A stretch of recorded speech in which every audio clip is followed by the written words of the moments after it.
Well, today's Friday, May 19th, and this is the shop. And that's a Hilux. And these are all my new fancy shocks. Fancy Bilstein, to be exact. I figure if you have a very nicely restored Hilux, final year solid axle Hilux, that is, it needs some good shocks. So let's get this thing up and changed so we can get a better ride, and it'll actually look like better too. So I did have to make sure everything was secured under here. Very minimal clearance on the running board, but we made it happen, and everything's up so you can see that little gap, and should be a pretty easy process. It's really accessible. So let's see what happens.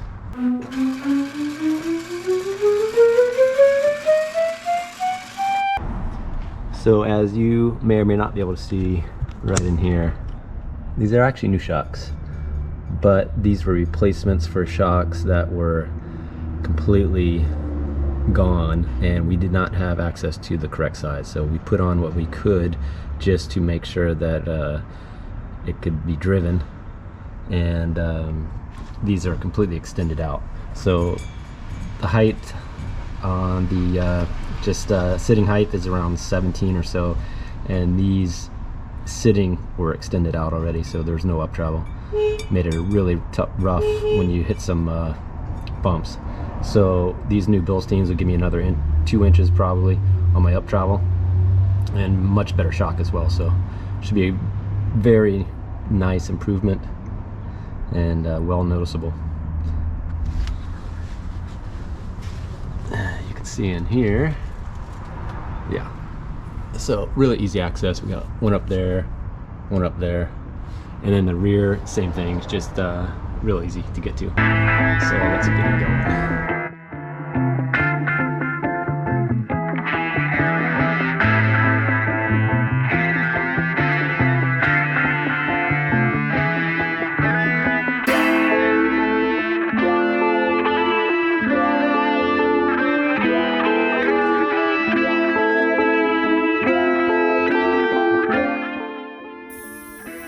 Well, I finally got it off.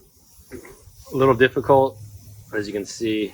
It's probably been on there for a while, and I'm not sure. There it is, a little rusty and crusty, so I'm gonna have to clean that up quite a bit.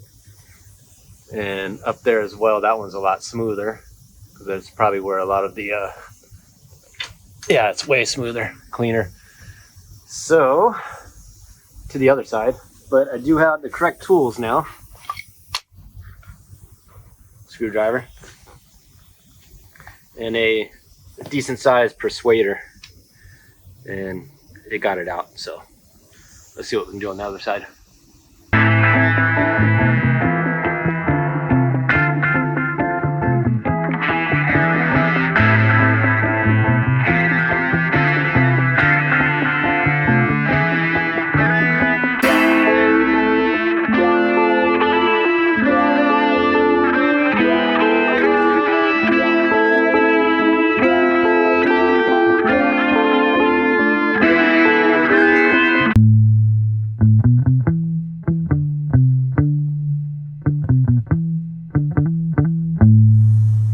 Well, here's the dilemma. I got it in there, but kind of missing something there. That's what I'm missing. So in my attempt to get it on there, instead of doing it right, at some point this thing kind of popped off. This guy went somewhere. This is my set for the other side. I literally have no idea. Completely clueless of where it could have gone to. I've been looking for, well, wasting my time for 30 minutes, going anywhere and everywhere, and it is baffling where it could be. I mean, you would think it would just kind of do this thing, fall right behind me, There it is. Maybe it went over there. There it is. It is completely gone. So frustrating. So, yep, that's where I'm at.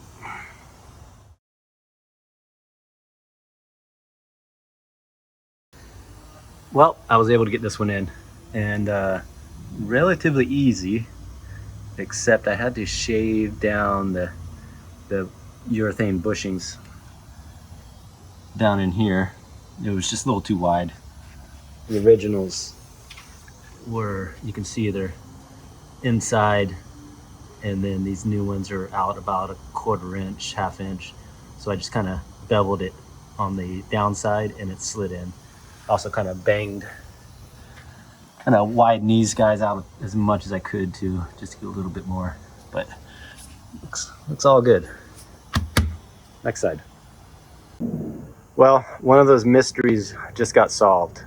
So it's just baffling when something falls and you have a pretty wide open area and it can't go too far, but you just don't know.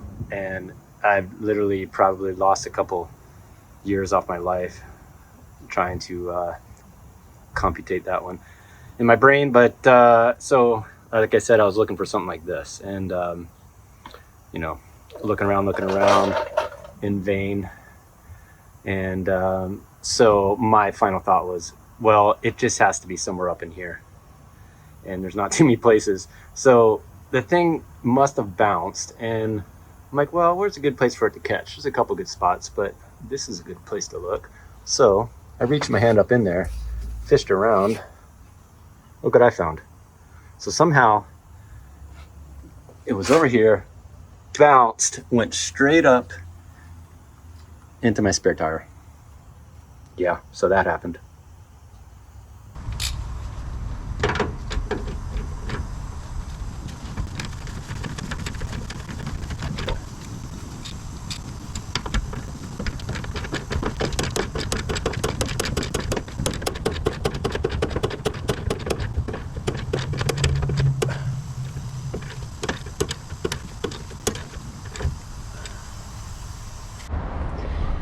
Well, back down to the ground. And we got some nice Bilsteins. So I don't know if it looks taller. It may be because these are about 1 inch taller. And the rears, not sure. But they look good. And there they are. So these are opposite. One's mounted on the outside, one's mounted on the inside of the axle, and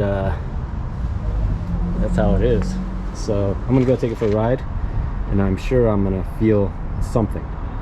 So I'm assuming it's gonna be a very nice ride. So let's see how it goes. Well, I made it back out the home base with the new Bilstein shock test drive. And my thoughts are, well, don't have too many. Honestly, I didn't notice much, which, before you say, really? I didn't notice much because it was smooth. So that's a good thing. What I did not notice was that it just kind of was bouncy. How it was before, it just, you kind of felt more on the road. And this time around, I did not really feel much. So hence saying I didn't notice much. So what I did notice was, especially with this front, I have more travel now. And going on those little speed bumps, little curb, driveway curbs, things like that, potholes. Before, it felt like the motor was going to fall out, how much of a bounce it was. Now that's pretty much gone. So it's a normal ride. I have my articulation up and down is a little bit wider. And then back here as well, I did put those original shocks in, swapped them around, which put me in spec with, within range of what they needed to be. So you can see them up in there. Ooh, they look good. And yeah, it works fine. It's a much better ride, that's for sure. So, yep, there it is. That one's going to a car show tomorrow, so time to do the swap around. And this is going to go on the highway. I'll be the slow guy in the far right lane doing 55, but it'll make it. This guy does 75.